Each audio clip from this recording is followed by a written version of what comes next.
Hi there, welcome to another presentation of the Globe Sound Healing Conference. Now we have Anders Holt and Cacina Meadu. Welcome. Thank you. Thank you Thank for having us, David. Hello, Yes. thank you for having us. The music of Anders and Cacina carries the remembrance of home. It speaks to people of all ages and cultures and is being used worldwide for deep interconnection, meditation, and healings of all kinds.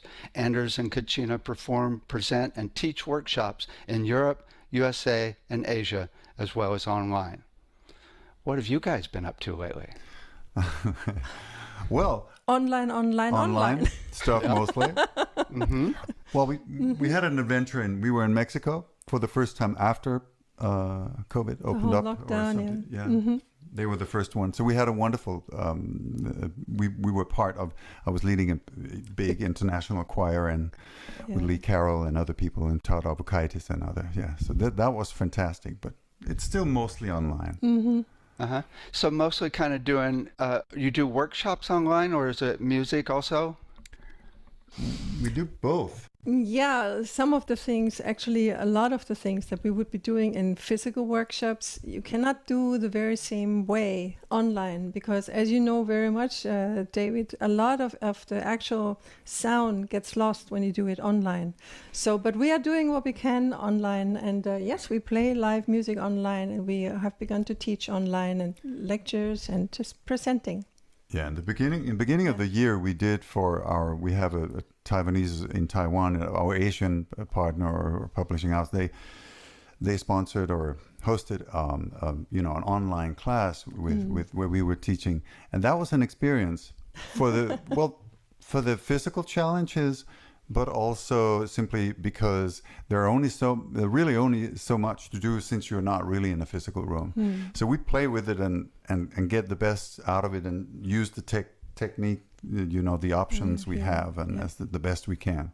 And But saying one sentence and having it translated to Chinese That and another too. sentence Oh. and Yeah. translating it. But in comparison to being in a room with physical Yeah. people, we're looking forward. We're going to do this again we're starting next year again. Yes. So what are your workshops like? What is it you teach? I think a lot is focused really on tone alignment. This is really something we started many, many years ago. I say it's actually Anders who had this idea of creating what he called sacred circles. And it's on the basis of that everyone is singing not only the same tone, but that the vibrations completely meld and become one. And there is an undescribable magic happening when this actually really works, and it's total lay people who get to experience it. But yet again, we cannot really do that online. Well, But, yeah. I mean, our workshops are also, we do many other things, depending on how long they are. They span from anyway from online to a few hours. But if we are, for example, traveling to Taiwan, which we have done many times, we have people for a weekend or for, 3 days, three or 4 days. And we're in a room together and we present them with things that has to do with sound, music, and consciousness, basically. And that combination is very new to them. And we present the things that we feel are easy to, easy accessible, the things about that the information is in the sound itself. All these things, what you can convey in sound when you stop the cognitive conversation with words and things you have to understand, and you just communicate with sound. The tone alignment is really an example of that. It was also very new to our friends over there, that you can actually really align in sound, and this is something incredibly beautiful that I actually came across many years ago by accident, so to speak. Back then I called it I started out calling it sound chaos or sound cosmos because people were all over the place. But then we found ourselves and in the act of not only singing the same note, but actually melding our sounds together, there was all sorts of magics happening. And that started a new kind of program that we now include in our workshops. But what is always really at the core of workshops that we're doing is also really consciousness. Where does sound come from to begin with? Where does music come from to begin with? Why is it so that our brains are wired first for music and secondary for speech and all that? So there's an intentionality in it that is just beautiful and fascinating. And so we are really in the mystery of consciousness as it relates to music and sound.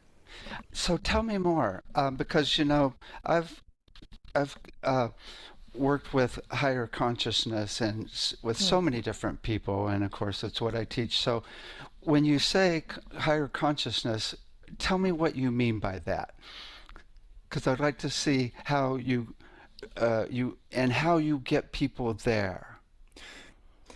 Yeah. Yeah, the getting people there, Mhm. that's a gradual process, I would say. But one of the things that I think what we could relate it to is that we, at the beginning when we started out with you talking, David, we mentioned John Stuart Reid. And what we found out is that the music that we have created from the beginning, we never intended to create healing music, and yet through the collaboration with John, who is this sound expert, sound scientist that I'm sure many of your viewers really know well, through the collaboration with him, we began to discover that our music actually leads to healing on all kind of levels. So that brought up the question, wait a minute, if we never intended healing with the music, then how come it can facilitate it? And that brought us more and more to, it has to do with consciousness. It has to do with what we are tuned into when we are going into the space of music making, and particularly Anders, from where these sounds come from that he started making these years ago. They really come from a place of being tuned into a higher consciousness. Yeah, I mean, it raised the questions about, like you also do David, that what is healing really, and what is it that heals, and who is doing the healing, and all these big questions that many of us have really been interested in for so long. And our experiences is simply what happened was that when we in the creation of our music, especially these more tonal based albums that we did together, some of them, especially The Dream of the Blue Whale, for example, we did, which is highly unusual. We did that pretty much in one take, these two pieces of music on that album, which has never happened before. And that what happens is that when these things come through, as I say, and now we can talk a little more about what that means. But I think that what happens is that we have something that we share in sound, and where we don't any longer have to explain. It's kind of, if we follow our bliss, we're home free in terms of everything aligns. Everything there's actually, you don't, what I'm trying to say is that we don't have to think about 20 different things. That's not how it works at all. There's a synthesis that happens, I wouldn't say automatically, but synergistically, that when we open our hearts and when we go into that certain space that we know in the meantime very, very well, there's a synergistic magic and alchemy happening where a lot of information is being funneled through, and we don't have to worry about that. The specifics of, for example, I'm often asked about what I sing and what kind of sounds and all these things. There are answers to that too, but a lot of it is a mixture really of intuitive creation, and yet there's some left brain activity there still, because you hold some kind of thread in what you're doing, and we have also skills that of course we're using, so we're not like gone. But the healing aspect for us was remarkable and really fascinating that we started working with John Stuart Reid, because his evidence of what the music did was just, we were just mind-blowing for us. Yeah, it was really mind-blowing. And now we know so much more about our own music than we did a few years ago. And the interesting thing for us then, just the last thing I wanted to say was that what I learned about this process was that I thought healing worked differently. I thought that there was certain things that I had to do, or intentions that I had to do for something to be healing, especially for others. And that is not necessarily the case. There are certain things that needs to be there for sure, but it changed the way we think about the creative process and its ability to heal and have healing powers. Yeah. So that was amazing. I love it. So as Tom Kenyon says, it's just a matter of creating a space Exactly. or environment for people to heal on their own. Yeah. Yeah, Right. yes. It's interesting. So I had one of my students said, Dave, the Hathors came to me. These, beings from ancient Egypt and Venus. I'm like, okay. And they said that you're supposed to do a healing on me, and it will completely change the school, and it will heal me, and it'll be for 3 days, and I'll pay for the whole thing. And I'm like, okay, cool. So they came in, and for the first time, instead of doing a healing with all the instruments we have on the person, I created the atmosphere and let them do the work. And it was profound, so much easier. Incredible. Right? It was really incredible. Yeah. So here's what I would say from having seen you sing for a bit is it's about the fact that you're able to drop into your heart completely. But it's more so that you live in this energy. Some people, like, I saw Pink Floyd and I saw God. I saw God out of Pink Floyd. But those guys don't live in that energy, right? That's not their lifestyle. But they're able to access it. But when people live in that energy and then they're able to, it's like there's nothing to do. You just come and do what you are. Well, I should say, Beautifully put. yeah, Yes. it's actually, it is. Yeah. And although I would admit right up front that I'm certainly not there all the time, there are really. Believe me, here mean is still you're a Viking. Just You're ask my wife. You're a human? Here We'll is add you still to the list of humans. Yeah, Yes, still exactly. a Viking sitting No, here. I think I owe at least to say it for the records because man, well, God knows, it's yeah. No, So we're not with the Osabuana, Masebuana. No. But you're right, David, that it is so accessible in the meantime that as soon as I know, long before that I know that now we're going in and that we have to go in, we can both really walk in and out of it in as unencumbered and effortless. And that is a wonderful, wonderful thing. And I felt this as a blessing, really, because this was not how it was where I come from. I'm a traditional, educated, classically trained, and singer who also did pop music and big band music. The Sinatra repertoire, all these things. That's where I come from, and therefore for me that was not the case. I was trained in projecting sound. All these things I'm sure you're aware of too, that the way in the traditional way where you have to get over the stage and out to people, and especially the classical sound is about, you learn techniques that are all about projecting and concentrating the formant of the sound and all these things. And there was no bliss around that. This was a sport as far as I was concerned. And there was never ever these moments that I have virtually all the time nowadays when we do our music. It's about being in a space. Which is about being can be allowed to be who you truly are while you're doing my singing and our music. So this is a completely changed for me when I started creating my own music and the albums, and Cacina and I started doing our music. What caused the transformation? Did you do ayahuasca or what? No, I didn't think so. No, this was simply because I think there was a point where I had had enough of this. I mean, I was doing a lot of big band and touring with big bands and so on, and singing the Sinatra repertoire. I mean, I'm sure you're familiar with. And I had a lot of fun, but it was always the same, that I was left with the feeling at the end of the day that, okay, now what? Because it is a lot of 3D and it's fun. I really don't want to, because it's playtime, and you do certain things and you play with rhythms, and it's kind of wonderful. And he's really good at it.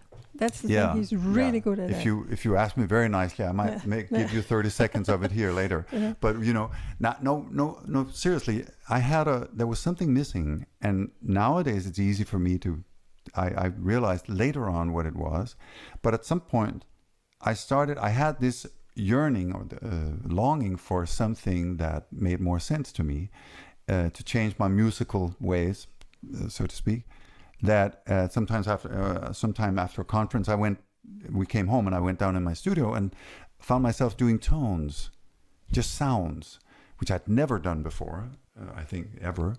And after a while, there was patterns beginning to emerge, and I realized this is something that really wants to come out. So I went up again and went down later on, and in a short time, I had recordings. I started recording these and made other tones, and compositions began to unfold. And it's all vocal based. I did all the voices and the compositions, like chiseled itself out of this. So that ended up. These recordings ended up being the first album, Lemurian Homecoming, and that started everything. Changed everything. My career, and I quit my jobs in Copenhagen, moved to Munich with my wife, and many other things. What would you say was the shift energetically? You said you went to toning, but energetically, what was the shift? Energetically, the shift is that when you can hear yourself, when all of a sudden you, for the first time, you have to think about, at this point, I had already a long career both as pop and classical singer. And most of the time, between us, I can admit that most of the time I had the pop music okay, but certainly all my classical career, I had no fun at all, really, I can say now. The difference was that I could never hear myself. I was copying things I heard on records and other places. What happened here in this shift was that all of a sudden, with these simple tones and with the equipment I can, in my studio, I can make a space for myself so I can just be. And those sounds and those tones that started to come were just me. And I heard myself in my sound, in my voice sound, maybe for the first time in many years. So this was the sound. For all of a sudden I realized, and I loved being there, and therefore I was just in bliss, and I was in tears a part of the time, also because there's something about truth when it just comes in, maybe particularly when it comes in sound for me, and all of a sudden I could hear myself again, and then from there on I basically never looked back. I love it. So I want to backtrack here because I forgot to ask the big question. Okay. The big question. If you had all the money in the world, what would you do to help people on the planet? This is when I know that I have all the money in the world I would need. How long is our time? Because it wouldn't boil down to one thing. Oh my God, it's on so many levels. It would be everything from water to education to I don't know how to go there. Food, but it's not on that level. I haven't really. I mean, you got us cold here. I haven't really thought of that. But there are just so many things all at the same time that would matter to me equally. I just know I don't think I would be one day at home wherever that is. I would be out there and facilitating and doing and starting and seeing how things are implemented and doing more. And there are fantastic projects already out there where I forgot the guy, Billions and Change or something, who creates these amazing devices that you can bring out to the wilderness, and it creates electric energy and don't get me started, because we don't get back to that. We have a long list actually of things that we on a regular basis we talk about. Oh my God. Mm-hmm. Yeah. But I think. What would you do? No, you would come with me. No, I was sitting and thinking. Well, I would come with and be her assistant. No, I would. Alongside with many of the same things, because I have many of the same passions, but I think perhaps the first thing I would do was many of the things that perhaps are limited for financial reasons, traveling, and I would share a lot of these things that has to do with what this particular frequency of kind of music is doing to us, and talk to people and share with people all the things that are the big questions that are the most exciting thing to me, I must admit. And this is just I would be traveling to places where normally we may not always go, and share our music and talk with people and tell them things that they may not hear where they are, and have fun. And then I would be traveling a lot. Yeah, I really, really would. I think I would also love to bring out the gifts that each and every one of these people have, actually, and they cannot just bring it to the world because they lack the resources, or the access to a school, or the access to anything, the road that brings them to a city where they can apply something. So I would try to facilitate as much as possible that everyone is able and comes into a position where they can provide what they came to provide, and what they are passionate about and what they love. What an excellent answer, because, I've been asking this question for 5 years in the conference to people, and a lot of people say, food and water and education and housing, and nobody's struggling. But after you get everybody's needs met, how do we light people up? And you're totally addressing it. It's like, how do we light people up? How do we, and what you said, to find everybody's gifts, I mean, that's like not done in schools. No, not at all. It's not done. Exactly. It's like, you don't pass the test, you're a failure. Yeah. We listen so much to Ken Robinson, who was an educator and about creativity. Did you know Ken Robinson, David? Absolutely. If you don't, you have to check him out. Guy. Sir Ken Robinson. Check him out. He talks about exactly what you mentioned there, and it is one of the most brilliant people we have ever come across when it comes to creativity and education, and the real thing, not the traditional, like you also pointed out now. He knows exactly. And love and discovering the uniqueness in absolutely everyone. I love it. And we got a $100,000 grant. We're now getting major grants to take our entire curriculum into. We've already created 2,500 exercises for kids from 3 months up to 18 years, and we're taking it. We're going to create 40 schools in countries around the world and track it. And we have. I'm going to help you.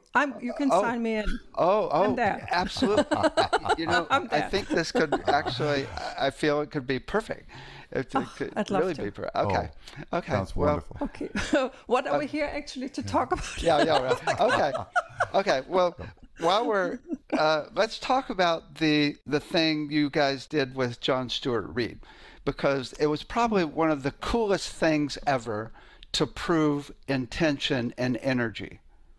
Yeah, right. It's one of the best scientific, or it wasn't even completely scientific, but it was. It was unbelievable. Tell us the whole story of. We did two bigger things that both involved the filmmaker T.P. Ras. The one was for her movie that ended up in her movie, which was a blood experiment where we did a concert essentially for the blood cells. And then we did something else, which was really an intention experiment on a beautiful scale. The thing was, the documentary is called The One Field. That's out in the meantime since 4 years, I believe. But at the time, Tippi was still producing it, and she had shot so much footage already, but all of a sudden she had the idea she wanted.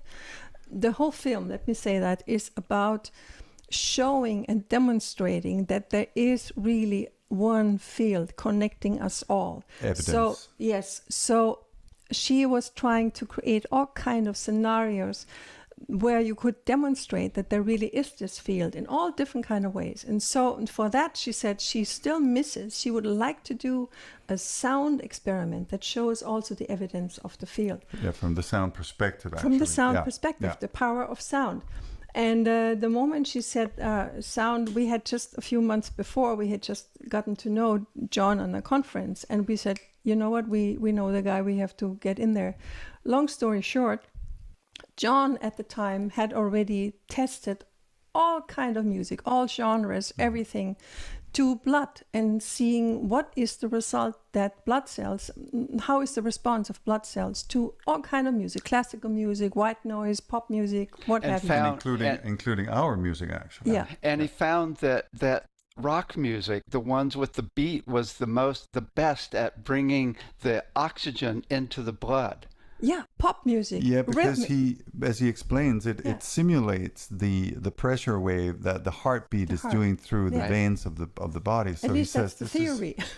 No, he's pretty much saying that this is what happens. Yeah, that's what I believe as well. It's totally, and so that it made me really think about, finding the metabolism, heart rate, tempo of each person, which I do, and then actually seeing how, if that makes even more oxygen go into the blood for that person.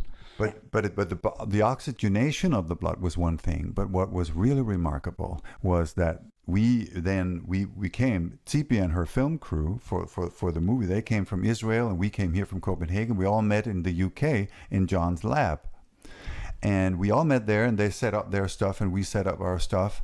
And the idea being that he would take 2 vials of blood from the same blood donor sample, and one he would put in what he calls his music incubator, which is a high definition, it's a little chamber with a high definition loudspeaker, and the other part of the same blood sample would go in what he calls the Faraday cage, which Isolated. is electromagnetically screened, so nothing can come in there. And then we did our concert for the blood cells, 20 minutes of Dream of the Blue Whale, which is what you heard in the beginning and the video, that exact piece. And we had just a very short time before, we had been in Taiwan, where we had done this music for about 10,000 people on a enormous stage in surroundings that were just so opposite of. Now we were in John's little laboratory, little science lab, and playing we were sitting, for we a were vial doing of blood. and the blood cells, and I felt it was all the innocence of a little vial full of blood cells. There was something very unique about this. And it was wonderful. really also nerve-wracking, because obviously the film crew was there, and we didn't know if our live music might potentially also be resulting in a worse result than our recorded music had done. You don't know that, and that's being live, filmed and everything. Yeah. But the thing is that it actually turned out that the live music had such an effect on the oxygenation, on the blood, on the blood cells. They had good results with the same music, the recorded music from the CD, about a 12-fold increase. But what happened here was that when we did the very same music for 20 minutes live right in front of the blood, what happened was sort of an explosion, because what he ended up, he had a living blood cell counter. This is an instrument, and he came up from that after the longest time and said, in front of the camera and everything, he said, I need to develop a new protocol. It says, please dilute sample further, too many living blood cells to count. And the blood before had been almost dead. Too many. The message was too many living blood cells in the 20 minutes inside the blood sample. So he would have had to, create a new sample, dilution protocol, etc. The counter OD'd. It couldn't handle it. It OD'd. It was too. And that was just absolutely mind-blowing, because no one had expected that. And until that point, also John said he had never even considered live music. It was always recorded music, and and one should say, in terms of the scientific part of it, that we then repeated the very same measurement, and the result was the same. It's the same. Yes. This is where I go. The first thought I thought is, what percentage was your energy versus that was the very interesting itself? question, David. I mean, let's get people to do the similar music you guys do that don't have the same energy, and see if there's a change. Because I bet, because you guys' energy is so sweet.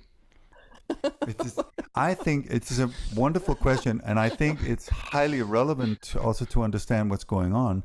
John, because we did another later on, we did another big experiment together with John and CP, the director, but it was an online event. Yeah. It was a different kind of event, but it involved intent, and it involved not only our intent. We did again the same. We did our music, but we had people from all around the world, a couple of thousand people. But in terms of the first experiment that we just talked about now, where we were in John's lab, I think you're right, David, that we had, what John also said is that there were things he could account for. And then, because he had a repeat experiment to compare it with, together with Professor Sung Ji from Rutgers University, so he had something to compare with very clearly, and it was scientifically based in that sense, but he could not account for why this explosion of energy that energized, and he calls it viable blood cells, living blood cells. Yeah. That's the term. And why that would be so exponentially more blood cells than it was when they used our music from the CD, the recorded version. That is not, he couldn't account for that. He had a big smile and said, that'll be our next project. And he has some ideas already how he's going to do that, because he is committed to John to do this in the scientific way. I think because he sees his own work as a bridging between the dimensions. And I completely, I'm with him 100%.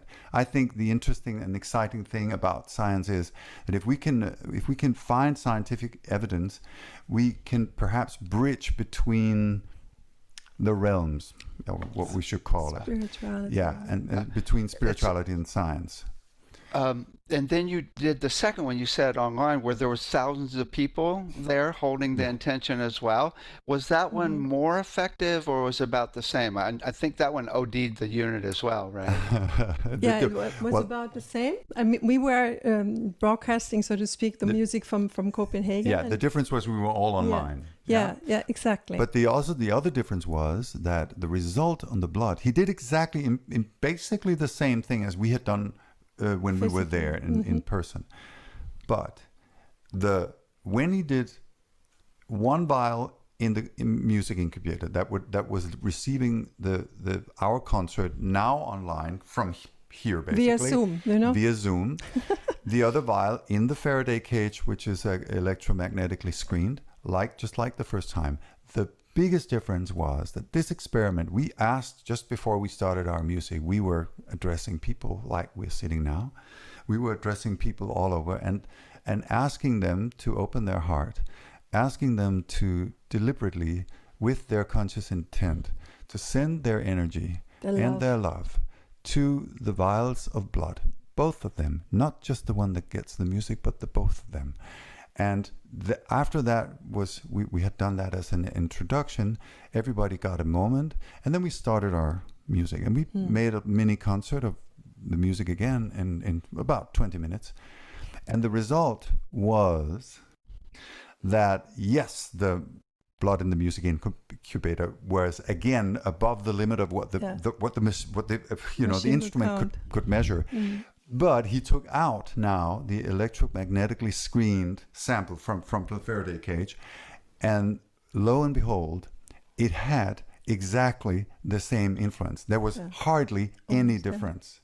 Wow! And that speaks. There we were amazed and flabbergasted, because he said, "Now I know." That was John's remark. He said, "At least we know now for sure that whatever this energy is, and what the field, whatever the field consists of, it's not electromagnetical." Right. Because it just went through the Faraday cage. It didn't stop there. The intention went right through. And of course, we had suspected that. And so, it's a work in progress. So, so here's a big question. It's like, these experiments are cool, but really, the whole point is, how are we going to use it to up our ability to get people more high, get people more in the higher consciousness, to be able to do it, right? I mean, HeartMath has done similar experiments, where they've shown definitively that when you get a large group of people with a certain energy, it's measurable in the atmosphere. It's totally measurable, scientifically proven, right? And so the question is, so it makes me think, okay, what can we do? I mean, really just setting up groups of people doing what you guys were doing in large groups online, maybe automated or just playback, right? So we get as many groups as possible doing this all the time online. I mean, that could change the whole, it's going to change at least a lot of blood. Yes, I think It definitely would. this was the exact kind of conversations that we had afterwards, because of course these kind of thoughts are like, this is no small deal on a global scale. It's the way we change the world. This would change the world in a heartbeat if you could find protocols that were repeatable and just like you say, that anyone could then learn to do and so on, and it would hold up. You haven't essentially, that would change the world. But But you know what, David, at least for myself, I have been a bit on that trajectory some time ago in my past, the thing of what can I do to pull the others along what I think is right and everything. And just to speak for myself, I've stopped this completely, because I can only live my truth and my light and what I'm available for. And I think if we all just do that, that in itself is an energy. I don't believe so much anymore into the separation of this is us and this is them, and if they would just get it. I don't think this is how it is. Because if I feel like that, I'm in a not loving place myself, and I don't want to do this anymore. So I can add to that. So my goal is to change the educational system around the world. And that could really do major transformation. When the kids are lit up from the beginning, every kid is finding their gifts, and and then also to change the medical system. So we can do both. We can do action as long as we're still in that zone, contributing to the love on the field, in the field. Yeah, but that's all. Let's change education, a little medical, Well, we're just we're having fun with it, because these are just big about things, some of the biggest questions, aren't they? Yes. So but it's true, and I think that when we started doing the music that we're doing nowadays, what I discovered was that there's something happening to me that was obvious from the beginning. But what I did not know, and what I only found out when we started traveling and touring and performing for people, was that the similar thing started happening to people when we came and we played for them, and our music had an ability. I wouldn't say that I'm not saying that our music is the only thing that can do that, but it turned out that our music has, when we do it, the ability for all of us. It's like we create a space where all of us, we're meeting as if, it felt sometimes like, when I call it soul to soul talks, that our music is so that we allow our souls for a moment to be together, and then we just chill for a bit. And so what happened very, very often is that we have people come to after our concerts and we've been on, and they want to know what's going on. It sounds, but truly, we have had it like countless times, hundreds of where people have written to us from all over the world. Our music is out in more than 60 countries. I think we will find out someday. And the thing is that we're interested in it because it cannot be then about the language or the culture or the tradition. There must be something underlying or going through the music and the frequency of what we are doing that speaks to something that is deeper and unites us in a bigger way than just the cultures that we are. That might be maybe interesting also to add, because from very early on, when the first album, The Lemurian Homecoming, when that began to come out, there was no promotion done, nothing. We, until today, we don't understand really how it began to travel. But what was so interesting was that people really from all cultures, of all ages, from all kind of different musical tastes and what have you, they all responded in the same way. And this was when we were saying, what is happening here?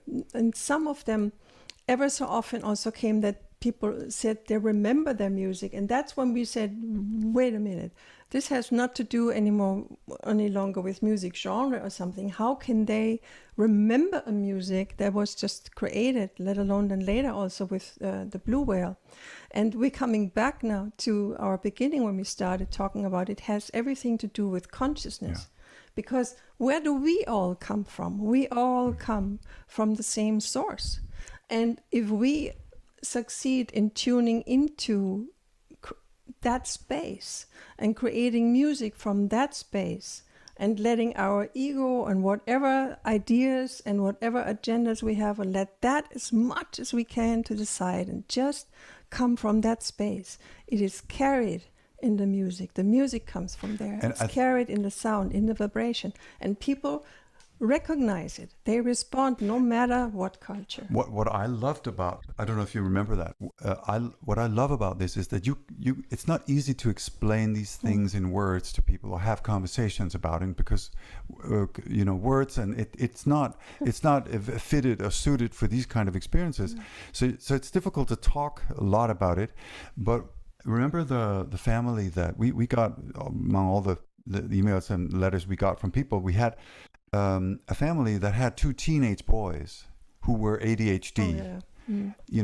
16 monitors, going, everything was going on 24/7. Yeah. And obviously when they were going to bed, it was an issue. And after they discovered that the parents had bought one of our albums, there was the Lemurian Homecoming, the first album, they wrote to us now and thanked us and told us about their experiences, and told us that these 2 boys will not go to sleep without that they're playing this music for them. Just as an example. And I remember we were in tears. Yeah. And also because there you have this thing, David, about the sound, the communication. It's truly a different level. There's nothing you have to explain. Yeah. Well, it either works or it doesn't. Yeah. Let's do it. But before we do it, just so we can have a little comparison, let's do the 30 seconds of the classical. Oh, you mean all right, of the Sinatra, you mean? Yes. Oh, wow, that's a tough. That's a shift. That's a shift, yeah. Yeah. Let me see. You asked for it. It'll be such a cool comparison. Yeah. But you know what? He has also done opera pretty good, because Anand is quite a bass. He can really go down there. Right. So there's quite a potpourri. All right. So let me just see here if that'll take a little adjustment. So I think what you're talking about, David, is that we are Back to 3D. Act 3D, Yeah, yes. yeah. No, it was simply because for many years I was traveling with big bands and having fun with it. Yeah. And what we did were, I'm just going to give you a snippet here, because I have a little snippet here that I can Turn my play for mic you. off. Turn my mic off. All right, okay. All right.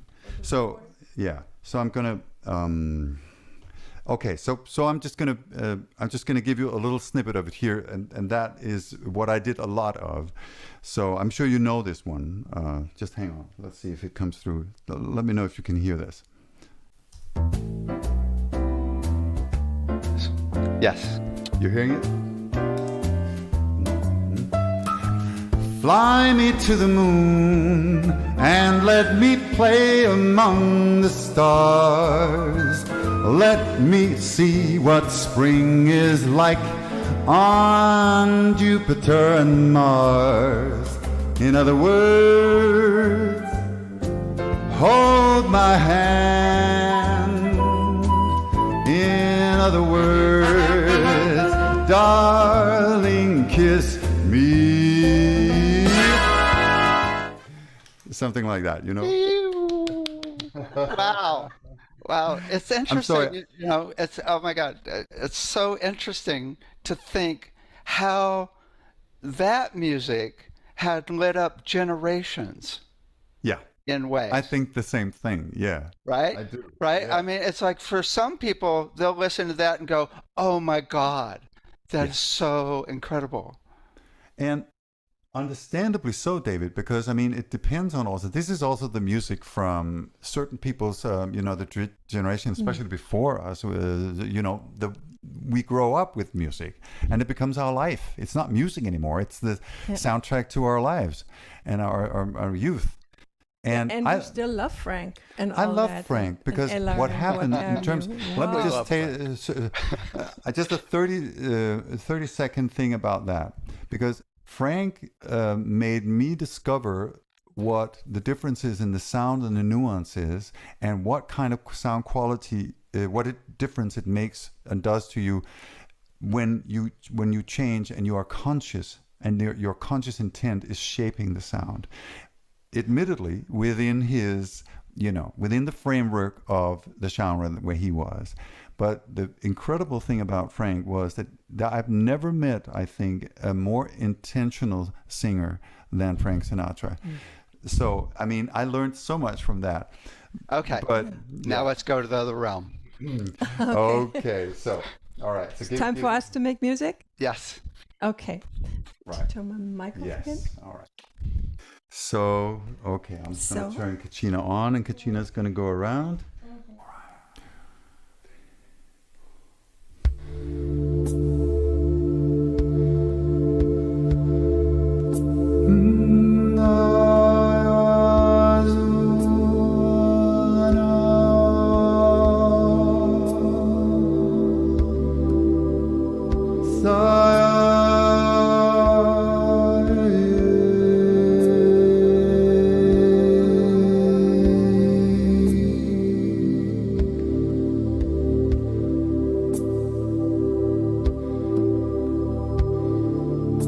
I ask you now, please tell me how this all works out. Questions on my mind, answers I can't find, leaves my heart in doubt. Am I merely human, walking this earth of dirt and mud? Is my whole existence and all that is me,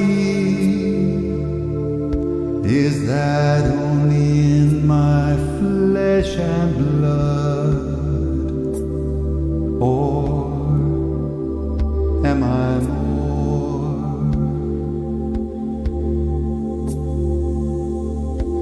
Am I more?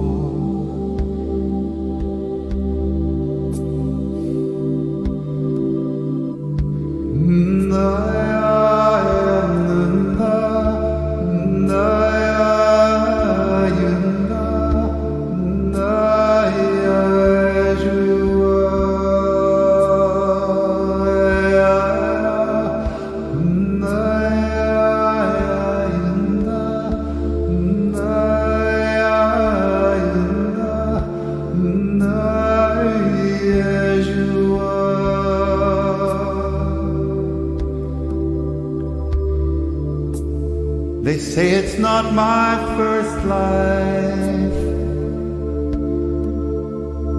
that it won't be the last, and that I have futures beyond this life, and much more than one past. Am I more? I ask you, am I more?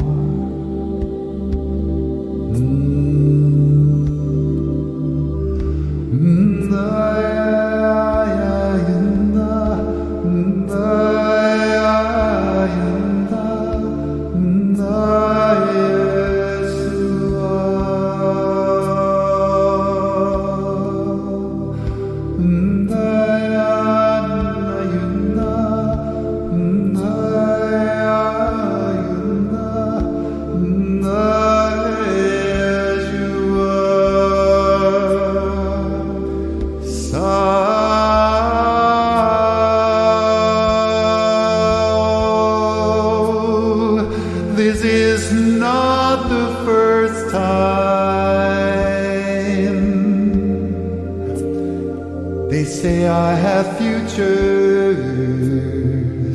beyond this life, much, much more than one past. They say the secret of eternity is not how many mountains I climb, and that we are all friends for eons of time.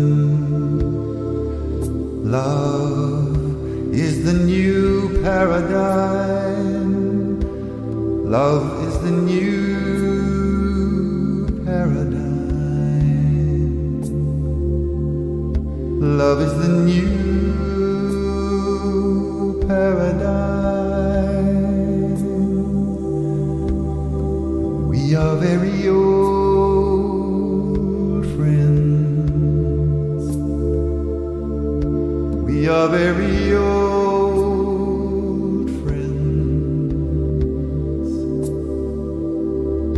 We are very old.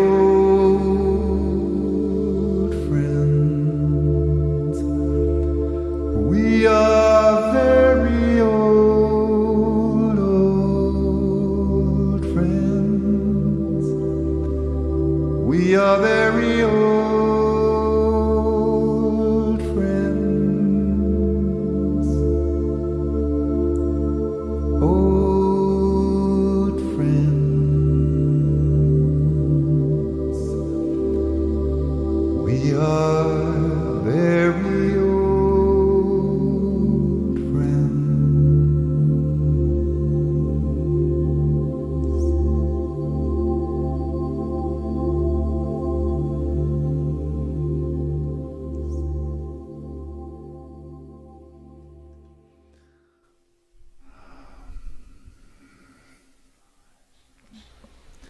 This piece we just made now was called Walking Through Lifetimes, and about, as you could hear, was also about some of the bigger questions that arise within us than the questions that we sometimes ask ourselves.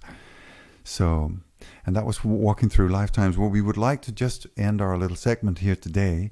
We would love to do a piece that is called Pleiadian Prayer, and it's from the album Dream of the Blue Whale. So please enjoy.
Okay.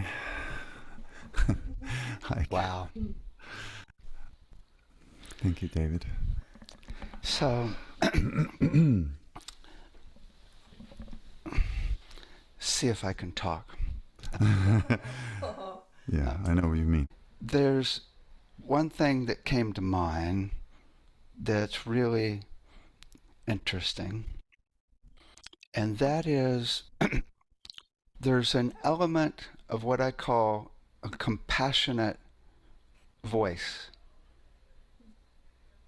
when you sing. And it's interesting because there's some people that use the pain in their life to bring through that emotion. But there's something about when you take the pain and bring the compassion to it, but you don't go to the pain, right? There's some singers I've seen, it's kind of where, even in sound healing, where they go to, and it's like, it's the blues, right? It's beautiful. Right, right. But you do just the right, you've got the compassion, but it's light. You don't go into the pain aspect. You know what I mean? What I think I do, I really, I know what you mean. The blues, yeah.